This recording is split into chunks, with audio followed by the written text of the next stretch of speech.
Iambic pentameter হচ্ছে English Literary একটি term. এটি একটি অত্যন্ত ইম্পর্ট্যান্ট একটি লিটারারি টার্ম, যেই টার্মটা দ্বারা একটি পোয়েট্রিতে কীভাবে ছন্দ আনে বা কী ছন্দ কখন জোরে বা কখন আস্তে উচ্চারণ হয় সেটা এই আয়াম্বিক পেন্টামিটার এই টার্মটা দ্বারা বোঝা যায়। আয়াম্বিক পেন্টামিটারে পেন্টা, আয়াম্বিক মিটার এগুলো আলোচনা করা হয়েছে। এখানে আয়াম্বিক পেন্টামিটার সম্পর্কে বলা হয়েছে পূর্বের ভিডিওতে।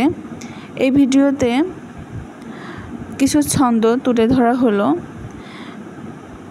ওয়ার্ডসওয়ার্থের দ্য ড্যাফোডিলস, টু ড্যাফোডিলস এই পোয়েট্রিতে I wandered lonely as a cloud that floats on high o'er valleys and hills।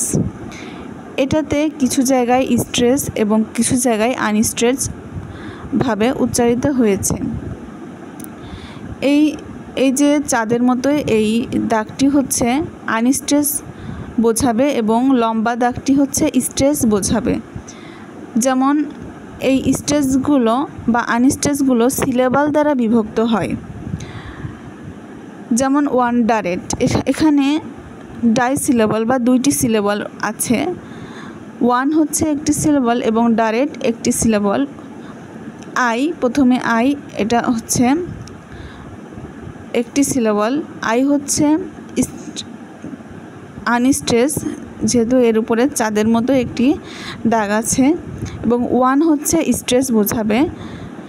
ডারেটটা unstress বোঝাবে, লন স্ট্রেস বোঝাবে এবং লি আনস্ট্রেস, এস স্ট্রেস, আনস্ট্রেস, ক্লাউড এটা স্ট্রেস।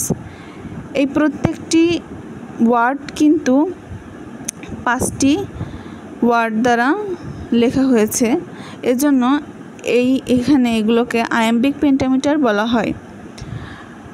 এরপর দ্যাট হচ্ছে আনস্ট্রেস, ফ্লোটস স্ট্রেস একটু জোরে উচ্চারিত, অন আনস্ট্রেস, হাই স্ট্রেস।